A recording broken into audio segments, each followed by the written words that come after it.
Hi, Jim. Welcome. I had a question. I heard the other day someone on the relevant radio was saying something about Catholic Church and how it's the true church. I just want to know, why is the Catholic Church the true church? Great question. Well, I've made that claim many times, so maybe it was me you heard, or it could have been somebody else. So here's how I make that case. The Catholic Church, let's do a thought experiment, Jim. So the Catholic Church of today has certain characteristics that are visible. You know, there's a pope and a body of bishops, but there are also certain doctrines, like we believe in the real presence of Christ in the Eucharist. We baptize infants because we recognize that baptism actually regenerates the soul. It's not merely just a symbol or an ordinance. We have sacraments. We believe in the saints in heaven praying for us. We honor Mary. So those are some distinctive features of the Catholic faith that are, by and large, not shared with too many other groups. Now, it's true the Eastern Orthodox churches do have the same set of beliefs for the most part.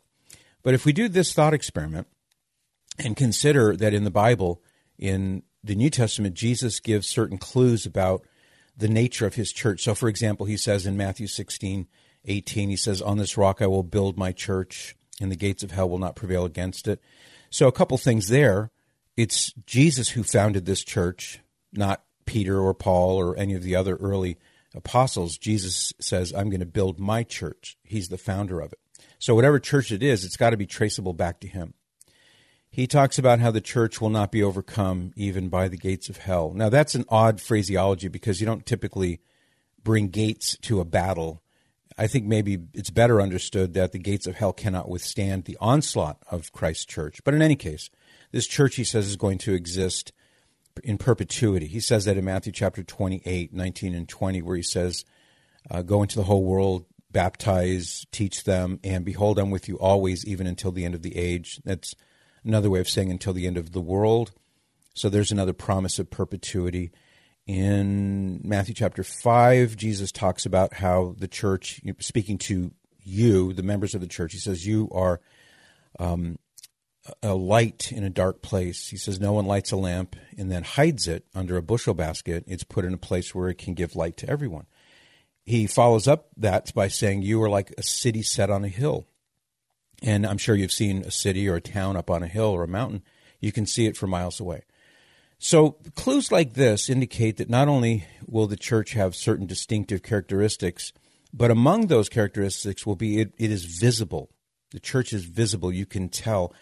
And I argue that what good would it be for Jesus to go to all the trouble to establish his church, as he talks about so often in the New Testament? What good would it be for him to establish this church but make it so obscure that nobody could ever find it? Make it so difficult that people could never really be sure which is the church that Jesus established? It would kind of defeat the purpose, if you ask me. And I don't think Jesus did it that way. So here's our thought experiment. Here we are in the year 2021, and we can see the Catholic Church and all of its visible characteristics. But there are many other religious groups, countless religious groups out there, who also claim to be the expression of authentic Christianity, or at least the closest expression of authentic Christianity. And each in their own way, these different groups purports to be the Christianity that comes from Jesus and the apostles. So let's go back in time now. If we were to go back, say, 250 years, so now we're in the 1770s. Well, you'll find the Catholic Church. You'll find the Pope and the bishops and the teachings of the church. You'll find all the things that are remarkable and even controversial about the Catholic Church. It's there. But there are many groups you won't find. So if you go back 250 years, you won't find any of the non-denominational denominations that have cropped up with their own unique and sometimes idiosyncratic ways of interpreting the Bible. There are no Mormons 250 years ago, no Jehovah's Witnesses, no Seventh-day Adventists, no Calvary Chapel, no Christian Science or any of those groups. Now let's go back another 250 years. So now we're 500 years ago. 500 years ago, you'll find the Catholic Church and all the things that we just discussed. And not only will you not find those groups that I just mentioned, but you're just barely now going to start seeing Protestantism as such, the phenomenon of Protestantism. Martin Luther is only a few years away from having been a Catholic priest. So he sort of formally inaugurated the Protestant Reformation, Revolution, Revolt in 1517. And here we are, say, 500 years ago. So only a couple of years have passed. And we still haven't seen the rise of the likes of people like John Calvin and Earl Zwingli and the others who would go on to shape, as Luther did, the Protestant revolt in ways that differed one from the other. So the Reformed wing of Protestantism, the Lutheran wing, the Anabaptist wing, to name the main three. But if you go back 500 years before that, so now we're in the year, let's just say 1000, not only are there no Mormons or Jehovah's Witnesses or Christian Scientists or Seventh-day Adventists, there are no Protestants of any kind. There are no Calvinists, there are no Baptists, there are no Lutherans. None of the above exists, but you'll find the Catholic Church, the Pope, the bishops, the teachings. Now let's go back another 500 years. So now we're in the year 500. And the church has been battling heresies, Arianism, Nestorianism, Monophysitism, and all the various heresies that have risen and fallen, and the church has been there to defend orthodoxy against that. And as you go backward in time, Jim, century by century, what you find is the Catholic Church is there at every step. You can't not find the Catholic Church. And by Catholic, I say that with a capital C. Capital C Catholic, Pope, bishops, sacraments, purgatory, the Mass, etc. You find all that. In fact, you find the church being called Catholic at the very end of the first century, the very beginning of the second century, when St. Ignatius of Antioch is on his way to Rome to be martyred, and he's referring very matter-of-factly to the church established by Jesus as the Catholic Church. And when you read his letters, he wrote 7 of them on his way to being martyred, you see that he doesn't feel the need to explain what he meant by that. So that, to my mind, points to the fact that the term Catholic was already in circulation. That's the earliest example we have of it.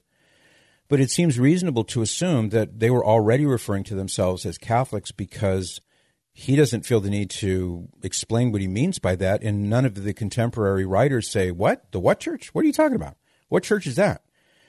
So you'll see the Catholic Church at every step, all the way back to the time of the apostles, and you'll see those doctrines. You heard me going back in time. I just want to kind of state why that's helpful to look at this historical angle. The gentleman who called in said, you talk about the Catholic Church as the true church or as the original church. Why do you say that? So without going back through it again, I just did a thought experiment where you can look back, and as you go backward in time, you will find the Catholic Church at every step, complete with its doctrines and its visible characteristics, the papacy and such. But one by one, the further back you go, all the various religious groups that you know of disappear because the men and the women who started those groups were not yet born. And I gave a number of examples: the Mormon Church, the Jehovah's Witnesses, all the Protestant non-denominational denominations, even Protestantism itself as such, Lutheran, Baptist, Calvinist, and all the permutations therefrom, they all disappear. The further back you go, they all disappear with their idiosyncratic teachings and views. And the one church that you can trace historically with documentary evidence that's always there and always is found all the way back to the very beginning is the Catholic Church. Now, part of my addendum is a little detail I wanted to add to that, and that is that we understand and we recognize that the Eastern Orthodox churches are part of this claim as well. Prior to the 11th century, there was no such thing as Eastern Orthodox churches. Did you know that? It was the Catholic Church. And sadly, a great division arose and was sort of definitively accomplished in the 11th century, and the Eastern Orthodox believers would tell you that's when the Catholics left them, and I would argue that the evidence historically is overwhelmingly the opposite, that it was the Eastern churches that departed from the unity of the Catholic Church. But that's a polemic we don't need to go into right now. The point is, prior to that, there was just the Catholic Church. And so we recognize the Eastern Orthodox believers as our brothers and sisters. And so I include them in this claim about the Catholic Church going all the way back to the very beginning with all the doctrines. Now, the thing about this is that when really seriously erudite minds have studied this issue. It has very often led to conversions to the Catholic Church. One example, a glittering, shining example, was John Henry Newman, recently canonized. This guy was a brain on stilts. He was an Anglican priest, very anti-Catholic. This is in the early part of the 19th century. And he preached sermons against the Catholic Church, and he denounced the Pope as the Antichrist, and he was adamantly opposed to the claims of the Catholic Church. He thought that it was a pagan counterfeit version of Christianity. He didn't go so far as like the Anabaptists and other more staunch Protestants, because he did accept certain things that were part of the Church of England at that time. But he was no friend of the Catholic Church whatsoever. And so one day he decided to write a book that would definitively refute the Catholic Church. And he wanted to show that these things about Mary, her Immaculate Conception, and other things, not just Mary, but things in general that he disagreed with, that those were later additions. Those are excrescences that were added to the gospel, so to speak, by the Catholic Church centuries after the fact. And he wanted to prove this. So he began his studies. And he was a great linguist, so he was a master of the Latin language. He was fluent in Greek. He read many, or at least several modern languages, French and Italian. And so he was a very scholarly guy. And he had a bone to pick with the Catholic Church. So he got going. He started studying. He was looking at the Church Fathers, reading them in the original Greek and in the original Latin. He didn't have to work with translations. And it got to the point where he was so exasperated that he threw up his hands in frustration and he became Catholic. And he said in what this book wound up becoming, the book that he intended to write, he never wrote, but the book he wound up writing as a result of his scholarly endeavors was a book called An Essay on the Development of Christian Doctrine, in which he vindicated. He didn't want to vindicate the Catholic Church, but he couldn't help it because he couldn't not find the Catholic Church. Everywhere he turned in the early church, what did he find? Catholics, popes, the Mass, sacraments, infant baptism, etc., honoring Mary, praying to the saints, all the things, or at least many of the things that he was determined to try to disprove, he couldn't because he was intellectually honest. And so he realized the early church, going all the way back to the time of the apostles, was Catholic, capital C, Catholic, not this small c, ambiguous, universal kind of church. No, it was the Catholic Church. And so he became a Catholic. And then he spent the rest of his life proclaiming and explaining and defending his discovery. And he won over many, many converts. Many Englishmen, not to mention those in other parts of the world, were influenced by his work, his writings especially. And there was a Catholic renaissance in England at that time. So I offer him to you as Exhibit A. You can do the thought experiment with me, and that's fun. But if you want to really dig in, if you're hearing what I'm saying right now and you don't believe it, and you're saying that can't be true, test it. Test it for yourself. If you want to read what John Henry Newman wrote, that's one way to do it. But you don't even have to do that. Just start reading the writings of the early church fathers. And it'll become very clear in time, if you let it become clear. Now, if you're already a Catholic, I hope that gives you a little more encouragement or a little more to go on so that you know that the Catholic Church is not like just some denomination. It's not like just one flavor of Christianity among other flavors. The Catholic Church, with all of its faults and the pre-scandals and the upheavals and the Catholics who are at each other's throats and all the messy, stupid stuff that goes on in the church because, we're human members. It's a divine institution made up of human members. In spite of all that, I want you to realize that the Catholic Church is the true church. It's the church that goes all the way back to the time of Christ and the apostles. Doesn't mean we're better. Doesn't mean that we, can look down on anybody. I mean, heck, what did you do if you're a cradle Catholic like I am? What did you do to earn this great gift? Nothing. I didn't have to lift a finger to get this great gift of being a Catholic, and nor did you if you were born into a Catholic family and raised that way. It's one reason why I've got so much admiration for many of the converts who come into the church practically crawling over broken glass to get into the Catholic Church. That's how much they want to be Catholic. And they have to sacrifice sometimes careers, sometimes marriages and family and friends who just turn away from them and say, I can't go for that. No can do. So I admire the converts who have to really sacrifice to lay hold of the pearl of great price that was simply dropped into my lap when I was a baby because I had the grace of the being raised in a Catholic family. Thank you, Mom and Dad, for that, by the way. So that's all I'm saying. Catholics, please don't ever fear that, somebody comes along and they've got a Bible open and they're quoting verses and they're saying, well, the Catholic Church, don't let that buffalo you. Don't fear that, oh my gosh, maybe they're going to pull out some argument. I mean, can you imagine that the Catholic Church would be surprised by some Bible argument? Oh my gosh, we never heard that before. Some door-to-door missionaries show up at your house and they're explaining, well, the Bible really says these, as if the Catholic Church didn't know about that.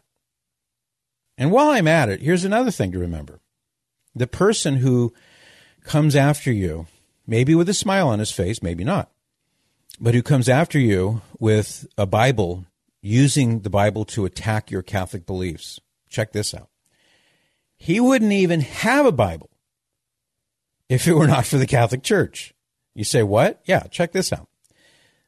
The printing press, Johann Gutenberg, okay, that's where the Bible was mass-produced. We finally had the technology to mass-produce using the printing press. Johann Gutenberg was a Catholic. You know what the first book was that he published? A Bible. But what happened before that? Before Gutenberg? In the, late 15th century? Early 16th century? I'd have to go back and check the Wikipedia entry, but that's around the time when he developed the printing press. How did people get Bibles before that? How did people get Bibles before there were any Protestants? Before Martin Luther was even a twinkle in his daddy's eye? The Catholic Church. The Catholic Church. It was the monks primarily. For the most part, it was the monks, the monastic orders throughout Europe who saw the tremendous outpouring of love for the Holy Bible on the part of these monks who would give their entire lives to live in these monasteries, to pursue academic projects, to translate, and to copy these manuscripts. So they would copy the earlier versions of these manuscripts of the Bible. That's how it all had to be done, by hand. There was no printing press. So for the better part of 1,500 years, the Bible, and by the Bible I should be more specific here, the New Testament especially, the Bible in the New Testament was kept in existence and perpetuated and handed down and transmitted faithfully generation to generation by Catholics. By Catholic monks for the most part, who forsook marriage and children and fun and games and all the other things that some of the other people were doing, and they spent their lives in these monasteries, and they faithfully hand-copied the Bible. And if it weren't for them, you wouldn't have a Bible, and the guy who came to your front door to attack the Catholic Church wouldn't have a Bible. Please remember that, Catholics. And it's another reason for you to just don't get jittery, don't get worried. Don't feel like, maybe there's something to this. You can rest assured that even though the church has gone through many crises and many problems, not to mention persecutions and other things, the church is still standing.